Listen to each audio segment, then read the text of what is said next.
Halo, senang sekali bisa kembali menemani Anda dalam sesi kita kali ini. Di depan kita ini udah ada ringkasan menarik yang Anda bagikan ya. Fokusnya ke satu sosok luar biasa dari sejarah Indonesia, Syekh Nawawi Al-Bantani. Materi ini kasih kita gambaran awal lah, siapa beliau, kenapa namanya begitu dikenal.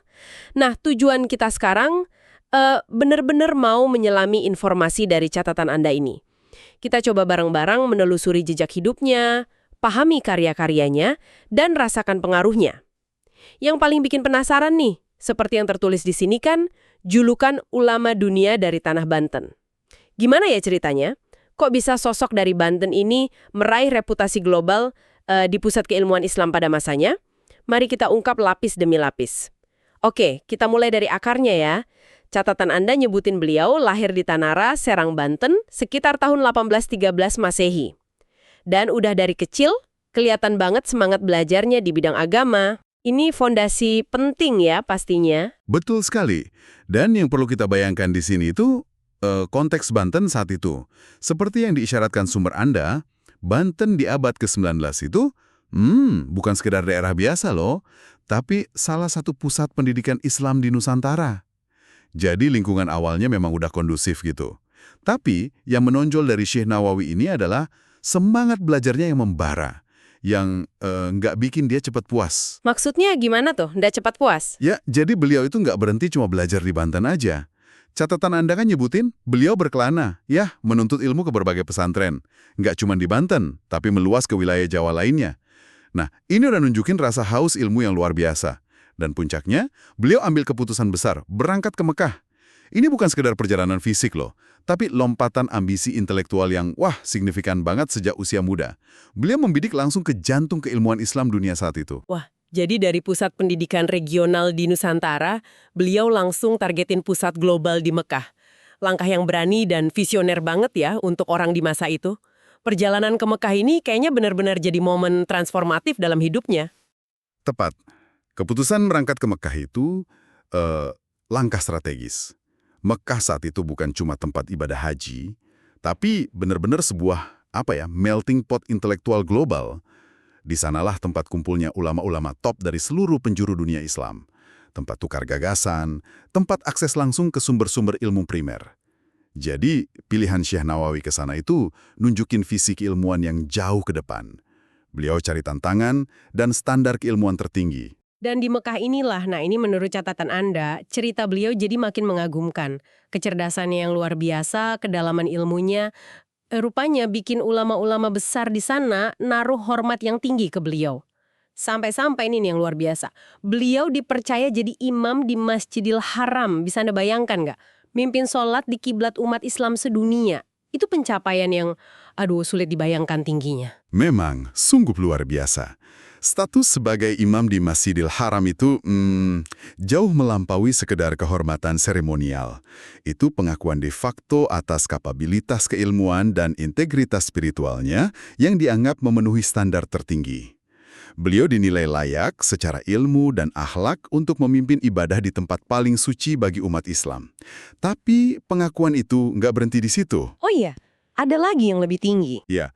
Seperti yang juga disinggung di materi Anda, beliau kemudian menyandang gelar Sayyidul Hijaz. Ini bisa diterjemahin sebagai pemimpin ulama di wilayah Hijaz. Hijaz ini kan mencakup kota suci Mekah dan Madinah di Arab Saudi waktu itu.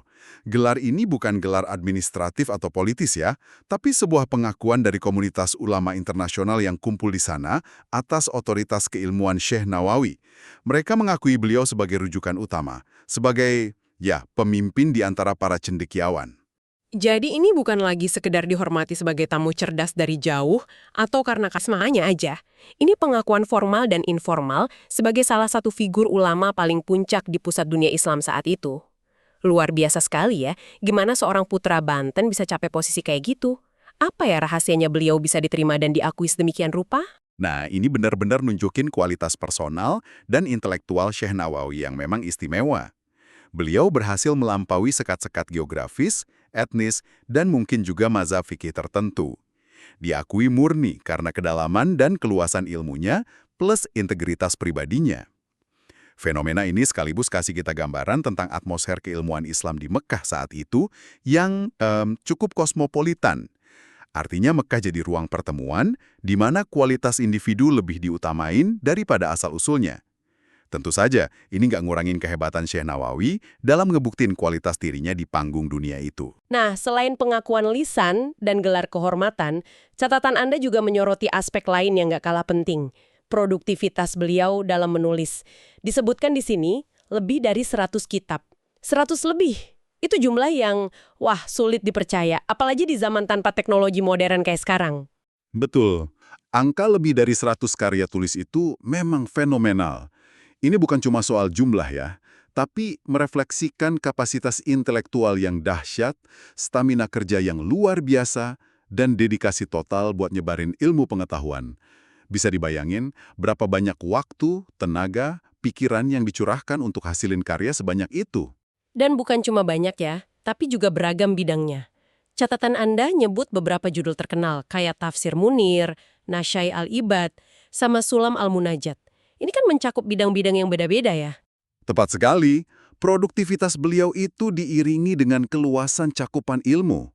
Dari catatan Anda dan pengetahuan umum tentang beliau, karyanya merentang dari tafsir, yaitu interpretasi Al-Quran, fikih, hukum Islam, akidah, teologi ya, sampai tasawuf yang bahas spiritualitas dan akhlak dalam Islam. Ini menunjukkan penguasaan beliau yang multidisiplin dalam ilmu-ilmu keislaman. Beliau bukan cuma ahli di satu bidang, tapi nguasain banyak cabang ilmu penting. Dan yang paling mengesankan, kayak yang ditekankan di catatan Anda, kitab-kitab ini bukan sekedar jadi koleksi perpustakaan. Banyak di antaranya, sampai hari ini loh, lebih dari seabad setelah beliau wafat, masih jadi rujukan utama dan dipelajari luas di lembaga pendidikan Islam kayak pesantren, khususnya di Indonesia dan Asia Tenggara. Pengaruhnya benar-benar nyata dan terukur ya. Sangat nyata. Fakta bahwa kitab-kitabnya jadi pilar kurikulum pesantren sampai detik ini, itu bukti paling konkret dari dampak jangka panjang pemikiran Syekh Nawawi. Warisannya benar-benar hidup, diwariskan dari generasi ke generasi lewat teks-teks yang beliau tulis. Kitab-kitabnya dibaca, dikaji, dihafal, diajarin terus-menerus. Ini nunjukin relevansi dan kualitas karyanya yang mampu melintasi zaman. Apa kira-kira ya yang bikin karya-karyanya bisa begitu awet dan diterima luas, selain kedalaman isinya tentunya? Salah satu faktor kunci yang sering disebut dan mungkin tersirat juga ya dari fokus pada karyanya di catatan Anda, itu gaya penulisan Syekh Nawawi. Beliau dikenal punya kemampuan buat nyajiin pembahasan yang sebenarnya kompleks dan mendalam, tapi dengan bahasa yang relatif jelas, sistematis, dan gampang diakses sama pelajar. Beliau nggak bikin ilmu kelihatan akutin, tapi justru ngebukain buat banyak orang. Kemampuan pedagogis dalam tulisan inilah yang kemungkinan besar jadi salah satu alasan utama kenapa kitab-kitabnya begitu populer dan efektif jadi materi ajar di pesantren selama berabad-abad. Jadi ada semacam kecerdasan mengajar juga ya dalam cara beliau nulis. Bukan cuma cerdas nguasain ilmu, tapi juga cerdas nyampeinnya. Menarik sekali. Tapi sosok hebat itu kan nggak cuma dilihat dari ilmu dan karyanya aja. Gimana dengan sisi personal beliau? Catatan Anda nyinggung soal ini. Betul, aspek karakter ini juga sangat ditekankan dalam berbagai riwayat tentang beliau. Dan kayaknya juga tercermin ya di sumber yang Anda punya. Disebutkan bahwa di tengah segala pencapaian dan pengakuan yang beliau raih, Syekh Nawawi dikenal sebagai pribadi yang sangat rendah hati atau tawadu.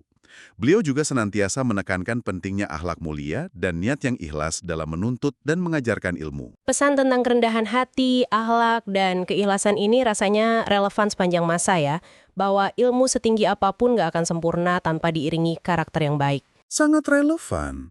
Ini nunjukin adanya integrasi yang kuat antara dimensi intelektual, ilmu itu tadi, dan dimensi spiritual, akhlak, tasawuf. Dalam diri dan ajaran Syekh Nawawi, beliau mandang ilmu bukan sebagai tujuan akhir buat kebanggaan diri, tapi sebagai sarana buat deketin diri ke Tuhan dan buat kasih manfaat ke sesama. Ajarannya seringkali menekankan pentingnya keseimbangan. Keseimbangan antara ibadah ritual, hubungan vertikal kita sama Sang Pencipta, dengan kepedulian sosial, hubungan horizontal kita sama sesama manusia. Ilmu harus berbuah amal dan akhlak mulia. Keseimbangan antara hablum minallah dan hablum minannas gitu ya istilahnya. Bisa dibilang begitu. Dan menariknya lagi nih, ada satu aspek lain yang juga sering dikaitkan sama ajaran beliau, yaitu penanaman semangat cinta tanah air atau patriotisme. Ini cukup unik ya, ngingat beliau habisin sebagian besar masa produktifnya, berkarya, ngajar, dan akhirnya wafat di Mekah, jauh dari tanah kelahirannya Banten. Nah, ini juga saya perhatiin di catatan Anda. Gimana penjelasannya? Kok bisa beliau yang udah jadi tokoh dunia di Hijaz masih nanamin cinta pada Nusantara? Bukannya itu bisa dianggap loyalitas ganda? Justru ini nunjukin kedalaman pemahaman beliau. Bagi Syekh Nawawi, jadi seorang muslim yang taat, bahkan jadi ulama taraf internasional, nggak berarti harus tercabut dari akar budayanya atau lupain tanah airnya. Kosmopolitanisme beliau nggak bikin beliau kehilangan identitas kenusantaraannya. Beliau tetap merasa sebagai bagian dari bangsa dan umat di tanah kelahirannya, dan peduli sama nasib mereka.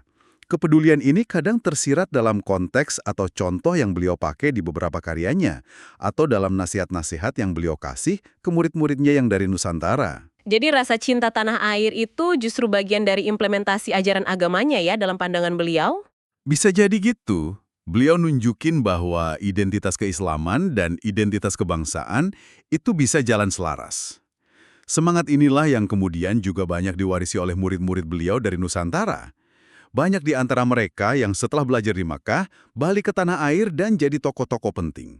Nggak cuma dalam bidang keagamaan, tapi juga dalam pergerakan sosial, bahkan kebangsaan menuju kemerdekaan. Jadi, ada benang merah antara ajaran beliau sama semangat nasionalisme yang tumbuh kemudian. Luar biasa kompleks dan berlapis ya sosok Syekh Nawawi ini. Jadi kalau kita coba tarik benang merah dari semua pembahasan ini berdasarkan catatan yang Anda punya, Syekh Nawawi Al-Bantani ini contoh nyata gimana seorang ulama dari Nusantara bisa meraih pengakuan tertinggi di panggung dunia, di pusat keilmuan Islam, tanpa harus kehilangan jati dirinya. Beliau wafat di Mekah tahun 1897 seperti yang tertulis di sini kan, tapi warisannya terus hidup. Betul. Kalau kita lihat dari perspektif yang lebih luas ya, kisah Syekh Nawawi ini ilustrasi cemerlang dari fenomena yang bisa kita sebut diaspora intelektual. Beliau nunjukin gimana seorang individu dari wilayah yang pada saat itu mungkin dianggap pinggiran dunia Islam, yaitu Nusantara, mampu kasih kontribusi intelektual yang sangat signifikan di pusat, yaitu Mekah. Nggak cuma berkontribusi, tapi bahkan diakui sebagai salah satu otoritas tertinggi di sana. Diaspora intelektual, maksudnya orang-orang pintar yang berkarya di luar negeri tapi tetap kasih pengaruh ke tanah airnya gitu. Kurang lebih begitu, tapi lebih dari itu. Syekh Nawawi nggak cuma bawa nama harum Nusantara ke Mekah, tapi beliau juga jadi jembatan penting. Beliau nyerap khazanah keilmuan Islam global yang kaya di Timur Tengah, ngolahnya dengan kecerdasannya, terus nyajiin lagi dalam bentuk karya tulis yang kemudian jadi sangat berpengaruh dalam ngebentuk dan memperkaya tradisi keilmuan Islam di kawasan asalnya, Asia Tenggara. Jadi ada arus dua arah gitu. Kiprahnya ngangkat citra dan kapasitas intelektual ulama Nusantara di mata dunia, sekaligus memperkuat fondasi keilmuan Islam di Nusantara itu sendiri. Jadi perannya melampaui pencapaian pribadi ya. Beliau jadi semacam representasi, duta intelektual, dan penghubung peradaban Islam antara Timur Tengah dan Asia Tenggara. Bisa diringkas seperti itu. Keberadaan dan pengakuan atas dirinya di Mekah juga kasih semacam validasi dan kebanggaan tersendiri bagi komunitas Muslim di Nusantara saat itu. Beliau ngebuktiin kalau ulama dari kepulauan ini mampu bersaing dan unggul di kancah internasional. Baik, rasanya kita udah menggali cukup dalam ya dari materi yang Anda berikan ini. Kalau kita coba rangkum intisarinya, apa aja poin-poin paling penting yang bisa kita petik tentang Syekh Nawawi Al-Bantani ini untuk Anda? Pertama, perjalanan ilmunya yang luar biasa, dari pesantren lokal di Banten sampai merantau ke Mekah dan belajar dari ulama-ulama besar. Kedua, pengakuan yang tinggi banget di pusat dunia Islam, kebukti dengan jabatan Imam Masjidil Haram dan gelar Sayyidul Hijaz. Ketiga, warusan karyanya yang monumental, lebih dari 100 kitab dalam berbagai bidang ilmu yang masih terus dikaji sampai sekarang, nunjukin dampak jangka panjangnya. Keempat, karakternya yang menginspirasi, mengintegrasikan kedalaman ilmu sama kerendahan hati, akhlak mulia, kepedulian sosial, dan juga cinta tanah air. Profil yang sungguh lengkap dan mengagumkan. Rangkuman yang bagus sekali. Dan mungkin makna yang lebih luas yang bisa kita ambil dari kisah Syekh Nawawi ini adalah pelajaran tentang kekuatan ide dan tulisan. Beliau ngebuktiin gimana pengaruh intelektual seseorang bisa melintasi batas-batas geografis, generasi, bahkan perubahan zaman. Kapasitas ulama Nusantara terbukti di panggung dunia lewat beliau. Dan warisan keilmuannya terus kasih kontribusi nyata, terutama dalam ngebentuk lanskap pendidikan Islam di Asia Tenggara sampai saat ini. Ini pengingat bahwa kontribusi pemikiran yang bermakna bisa datang dari mana aja dan punya potensi dampak global yang abadi. Nah, sebagai penutup dari penelusuran kita kali ini, ada satu pertanyaan reflektif nih yang mungkin menarik untuk Anda pikirkan lebih lanjut, yang kepicu dari catatan Anda ini. Disebutkan kan karya Syekh Nawawi yang jumlahnya lebih dari 100 kitab itu masih terus dipelajari secara luas, lebih dari 120 tahun setelah beliau wafat. Ini sungguh fenomena yang langka ya di zaman sekarang. Pertanyaannya adalah, faktor-faktor apa aja sebenarnya yang bikin sebuah karya tulis, sebuah gagasan, atau sebuah pemikiran mampu bertahan sedemikian lama?